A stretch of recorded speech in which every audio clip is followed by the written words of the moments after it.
Nilai tukar rupiah membaik di akhir September 2016, yaitu di bawah Rp13.000 per dolar Amerika. Ini semua diduga karena program amnesti pajak yang sukses. Dalam kesempatan lain, Bank Pembangunan Asia memperkirakan pada tahun 2016 ini ekonomi Indonesia akan tumbuh sekitar 5%. Dan itu semuanya banyak dipengaruhi oleh kesuksesan amnesti pajak, begitu, Ibu Sinta. Pandangannya memang begitukah? Begitu besarnya.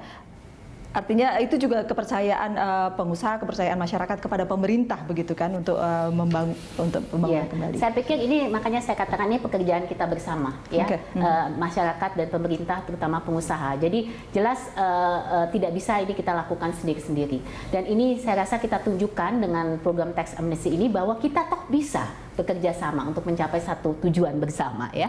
Jadi ini yang saya pikir kita mau sosialisasikan lebih jauh, yang kita mau sampaikan ke teman-teman pengusaha dan masyarakat luas bahwa janganlah Dirjen Pajak ditakutkan, gitu, karena toh mereka bisa membantu, gitu ya. Janganlah ditakuti, karena mereka ini adalah menjadi mitra kita untuk bagaimana kita bisa juga membantu pemerintah untuk meningkatkan satu penghasilan yang saya rasa dibutuhkan pada saat ini. Jadi saya pikir ini yang gaung yang harus kita terus sosialisasikan, dan virus ini harus kita sebarkan ke lebih banyak. Jangan takut ke Dirjen Pajak. Ini statement Dirjen Pajak saya sampaikan. Bahwa masyarakat sekarang itu sadar dan peduli pajak. Manfaatnya ya tentunya bahwa semua orang sekarang tahu kewajibannya lah, bahwa saya sebagai warga negara Indonesia, saya sebagai pembayar pajak di Indonesia, dan mereka berhak untuk menuntut haknya kepada pemerintah untuk diberikan pelayanan yang lebih baik lagi dalam segala hal. Ini penting. Jadi kalau masyarakat itu sebagai wajib pajak, mereka bisa komplain ke negara ini, mereka bisa protes, mereka bisa demo bahwa saya pembayar pajak. Saya bisa komplain, Pak Roji, kalau dilayani tidak bagus. Jangan membiarkan kesempatan ini, kepercayaan yang sudah diberikan oleh masyarakat disalahgunakan oleh teman-teman baik di Senayan, eksekutif baik di pusat sampai ke daerah.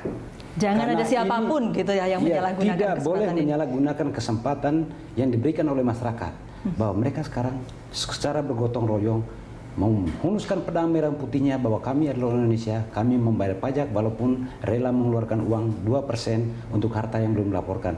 Tapi jangan sekali-sekali menyalahgunakan uang yang sudah dipercayakan oleh masyarakat. Itu pesan penting untuk teman-teman di Senayan maupun eksekutif sampai ke daerah dari pusat. Yakin. Setuju sekali.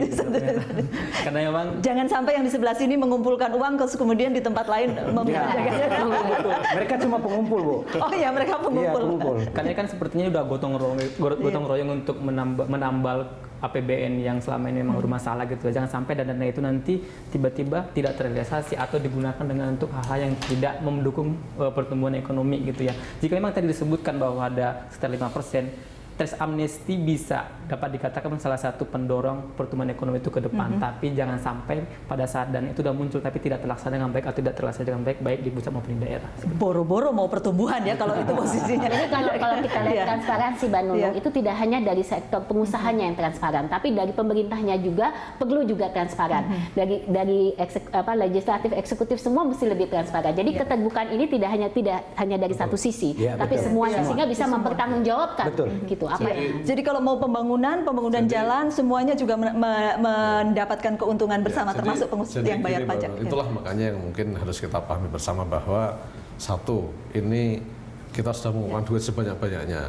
Seringkali kita juga berhadapan dengan wajib pajak dan sebagainya. Memang kita juga berhadap seperti itu. Jangan sampai uang ini memang tidak termasuk secara maksimal dan optimal. Ini saya kira sangat penting. Dan memang inilah memang mungkin masalah yang kita hadapi bersama ya. Artinya memang bagaimana mendorong semuanya dari sisi penerimaan juga transparan, tadi dari sisi alokasi berarti juga transparan. Memang ini menjadi tantangan kita untuk saing dan ke depan, saya kira. Seperti kata Bu Sinta ya, jangan cuma satu sisi yang transparan, sebelah sana tidak transparan, nanti kacau. Atau sama dengan ini, Bu. Ada jinglenya DJP dulu tuh, jaga penerimaan awasi penggunaannya. Oh iya, awasi penggunaannya, bukan DJP lah yang mengawasi penggunaannya. Itu iya. Oke. Semuanya mengawasi lah. Oke Pak, kita sampai di bagian akhir saya boleh dapatkan closing statementnya. Memang ini baru periode pertama sih, tapi kedepannya untuk saya pikir tadi intinya trust yang harus dijaga baik dari masyarakat kepada pemerintah maupun penggunaan dari dana itu sendiri. Oke, Pak Tunjung boleh. Ya kalau saya berarti gimana bahwa amnesti pajak ini saya menjadi titik kebangkitan perpajakan kita lah. Jadi saat ini semua orang bicara pajak, mulai dari kelas menengah ke bawah, menengah atas, kaya, super kaya, perusahaan semua bicara mengenai pajak. Ini saya kira modal yang sangat besar buat kita, ya buat kami, untuk juga memperbaiki pajak kita ke depan. Dan memang penting, kenapa? Karena tadi pajak ini butuh kesadaran dan ketertiban, dan butuh kontinuitas, ya. Dan ini menjamin kontinuitas APBN kita. Sekarang ini fiskal bergerak, moneter bergerak, pengusaha bergerak, semuanya pihak bergerak untuk amnesti pajak ini. Ini kan saya kira penting memang. Kenapa? Karena pajak memang tidak bisa sendirian, ya. Semuanya harus terlibat bagaimana untuk mendorong perpajakan kita ini. Iya. Gitu. Ibu Sinta. Kalau saya mengatakan bahwa seperti pemerintah selalu mengatakan ini reformasi mental. Sebenarnya reformasi mental ini juga ada dalam apa yang kita lakukan saat ini. Betul, Dan betul. ini harus kita lanjutkan bersama-sama. Jadi Reformasi mental di bidang perpajakan. Iya, betul. Saya rasa ini kita ikuti bahwa kita harus lihat bahwa ini reformasi yang baru awal yang harus terus berjalan gitu. Dan saya rasa partnership tadi perlu kita tingkatkan bahwa bagaimana caranya bahwa ini kita bisa terus berkolaborasi untuk mencapai reformasi yang kita mau. Oke, Pak.